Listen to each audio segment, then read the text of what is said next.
What's poppin', everyone? You got your coach of the Gym Chargers here today for our week 3 team builder for the WBE. Very excited to show you guys what I got cooking up here, and we're up against my boy numbnexus, coach of the Pittsburgh Pichus. This is what I really love about this league. It's just friends facing friends back to back to back. You know, C-Bat, A-Drive, numbnexus. We got more coming our way, so I'm very happy about that. And he has a team of Celesteela, Hydreigon, Nidoqueen, Snorlax, Rotom Cut, Floatzel, Mega Gallade, Florges, Jellicent, Blaziken, and a Nazelf. The Z Crystal that he drafted was Fiery Emvee. This should have already appeared to your right. So let's take a look at his team here. He's got some fun mons. Celesteela, Hydreigon, Nidoqueen, very cool mons for sure, including Snorlax, I guess, as well.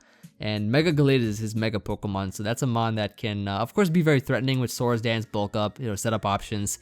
And I don't know, he has a very diverse team, I should say, very diverse in terms of his typings and stuff. So there's a lot of options he can bring, but I know for a fact, I feel like he'll 100% bring that Celesteela, that Hydreigon, that Nidoqueen. Those 3 Pokemon he will definitely bring because he'd want a way of getting up hazards, probably with Nidoqueen, as well as a Volt Switch immunity. And Celesteela is a mon that can do well versus Clefable, and maybe even like Latias if I don't have the right coverage for it. Though it does kind of fall to Magneton because Magneton can trap it and sort of weaken it over time pretty much with Volt Switches. So he may run Shed Shell, he may have Wakanberry. There's a bunch of options that he could do. Hydreigon I think will come for sure because it is a dark type with nice Dark Pulse. So it's pretty nice if he scarfs it versus like Lati or something, or I think he can have options to have coverage for even my fairy types for that matter. So I think that'll definitely make an appearance. Snorlax, Rotom Cut were mons that I think that he may bring or may or may not bring. I know for a fact that he would not want to bring Floatzel or Blaziken even. Florges, Jellicent, 2 bulky Pokemon that he could potentially bring. Gallade is another mon I think he would want to bring. It's one of his best offensive mons besides Hydreigon and Celesteela. His Mega Pokemon is really good. And then Azelf is something that I'm not too sure if he'd bring. I do have an Alolan Muck, so I think that Azelf is sort of more deterred when that's around. So maybe he might not want to bring that, but I figured the way that I wanted to build versus his team was to sort of take advantage if he does decide to bring a bulkier squad, or I guess also have options. If he brings a bulkier squad, I'd be able to take advantage of that. While also if he brings a more offensive squad, I can pressure him a lot with the team that I have here. So let me show you what I got. I started off with a Mandibuzz. I call it nice Rocky Helmet best defog question mark. Before it was best defog because it was the best defogger for my team, but just to clarify, this is best defog question mark because you already know the real best defogger is Empoleon out here. So we got Rocky Helmet. Rocky Helmet, a really fun item. One of my favorite items on defensive mons. It's just a great thing to chip away at opponents with, trying to go for U-turn and stuff or just physical attacks. And this is a really cool set. Foul Play, Knockoff, Taunt, Roost. It's a utility Mandibuzz, which can actually do a number to his team. It can taunt Celesteela because it is faster than it defensive Celesteelas and prevent it from setting up Leech Seed and all that kind of stuff. Knockoff, getting rid of items like Leftovers or even Shed Shell.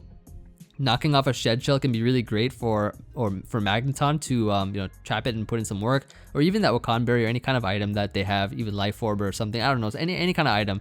Knockoff is great. Foul Play is there for doing a lot of damage to stuff like Mega Gallade or even like Snorlax. Knockoff is especially great. Like this is practically my Snorlax counter because it can switch into Snorlax with ease. If he belly drums, it can Foul Play, destroy it. If he curses up, we have Knockoff, Taunt, and things like that to shut it down. And Rocky Helmet consistently chipping it down. So I think Mandibuzz is an amazing mon for versus his team. It can actually sponge hits really well, even from Hydreigon. Like Draco Meteor from I think Scarf or something does about 56 or something like that. So it can it just knocks off items. Really great Pokemon overall. And Rocky Helmet can be chipping away things. I don't have a defogger on this team. I'm just gonna rely on the fact that I can outplay, even if there are hazards on my side. Even if I have a mouthful of hazards, like the most that he can do is set up rocks and T-spikes. But I don't think he'll get the chance to do all of those in versus this kind of team here. But I think Mandibuzz is just a great mon overall in terms of having a nice ground immunity and being a mon that can really sort of shut down a lot of his walls, I guess. Sort of. Can do it really well. Yeah, then we got here a Mega Latias, which I also opted not to run defog on. I'm running a Calm Mind Roost Stored Power Ice Beam set. So it's a Stored Power set with Ice Beam as my other coverage move. Since I don't want to be walled by Hydreigon. Hydreigon, of course, with a classic Stored Power set of Mono Stored Power, it cannot really break through that. So I could have opted to run T-Bolt for maybe Celesteela, but I figured since I have a Magnezone or a Magneton with Magnet Pull and stuff that can chip it down over time, I don't really need T-Bolt. I think Ice Beam is more worth my while because it can actually has a really good chance of OHKOing Hydreigon at +1. And so if Hydreigon is slower, then if it's like Choice Specs or something, or not Choice Scarf, Lati's faster. And with Lati being faster, it can just get off a nice +1 Ice Beam. Pretty much OHKO it. It has a really good chance of doing that. And then if it is a Choice Scarf Hydreigon, Dark Pulse actually does less than 50%, which is crazy. This thing has enormous bulk. Let me just go ahead and put in that Mega to show you guys what I got here. So look at this thing, right? Mega Latias's bulk is enormous. So it's gonna get +1/+1. This thing can sponge hits from Hydreigon really well. So I think this set's really cool. Like, Stored Power is pretty easy to set up on, and Pokemon like Florges that might want to come in, or Florges that might want to switch into this thing after 2 Calm Minds, like Moonblast literally can, it just bounces off of the Lati.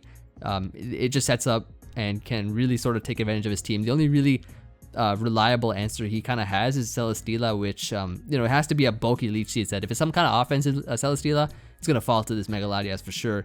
There are not a lot of Pokemon on his team that can deal with this thing, so he would definitely have to bring like a bulkier Leech Seed Celesteela to take advantage of it. And the bulkier the better, because we have Taunt, Mandibuzz, and Magneton that can trap it. So I think that's pretty cool. Lati goes really well with this team. Then we of course have the Magneton, like I said. Just a Scarfer. I could have, or initially I opted for Choice Specs, but I was getting outrun by other mons like Nidoqueen, Gallade, and stuff. So I think Choice Scarf overall is better, just because of the fact that we can actually outrun other Pokemon like Gallade. Even use it as a check sort of, or weakening it with Volt Switch over time. I think is really useful in that regard, and it still does consistent damage to Celesteela regardless. So I think it should be fine. We have enough speed to outrun a Zelf, which is his fastest mon, and of course with the Choice Scarf, can outrun that. With Mandibuzz, the EV spread that I have here is just mainly for sponging hits really well. Lati is just max speed so that I can speed tie Gallade, Magneton for the Azelf.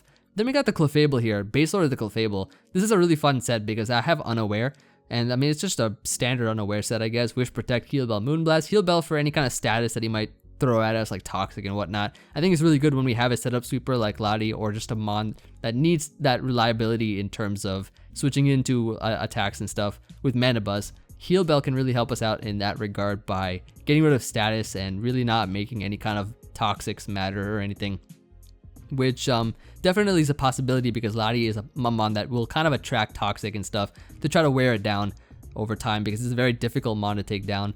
And then we have Moonblast so that we can just have some nice stab, and Wish, Protect. So this is a great answer to something like a Mega Gallade, which would want to set up Swords Dance or Bulk Up or something, for instance, and try to beat this Clefable down.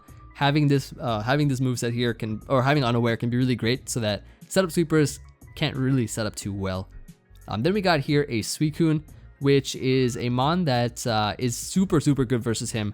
Even if he brings something like Jellicent with Water Absorb, this Suicune can beat it 1v1 with ease. A sub-toxic Protect set. So we have enough speed to outrun a Nidoqueen, max speed Nidoqueen, which is really useful since Scald can 2-hit KO most variants, other than maybe bulky Nidoqueens, which it could probably be a 3-hit KO, but it's not doing a lot of damage back. It has a good amount of bulk so that it can take hits really well, and it just eats up hits, can sub-protect.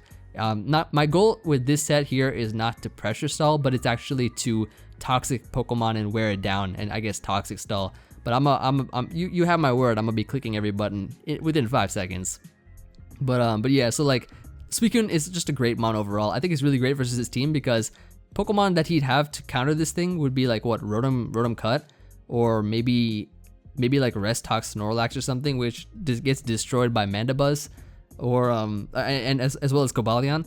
What else? I guess I don't know what else he'd have for it. Like, his entire team looks really weak to Toxic Suicune, which can actually break his entire team down. And something like Celesteela, which is immune to Toxic, can't really break through a substitute because it has like what, Heavy Slam, Earthquake and stuff. If it's a defensive set, can't really break through it. And if it's a more offensive set, then of course we got Scald to wear it down a lot quicker. And getting Scald burns is a very much a possibility as well. So I think this Suicune set is very likely to put in a lot of work in this match for sure.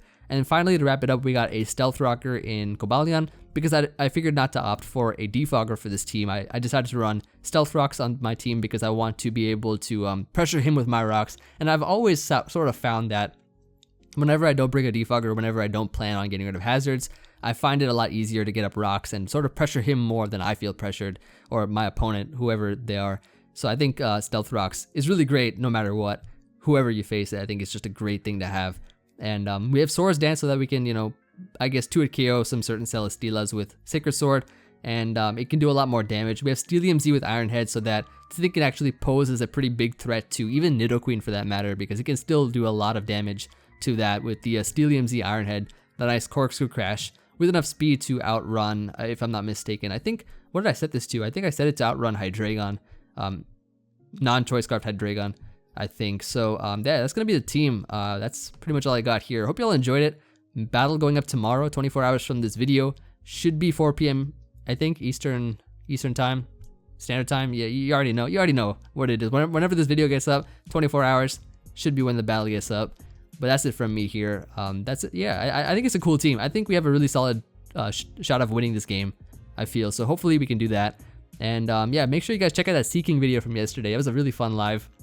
If you haven't seen that, be sure to check that one out. And yeah, I'll see you guys on the next one, which is tomorrow. Peace.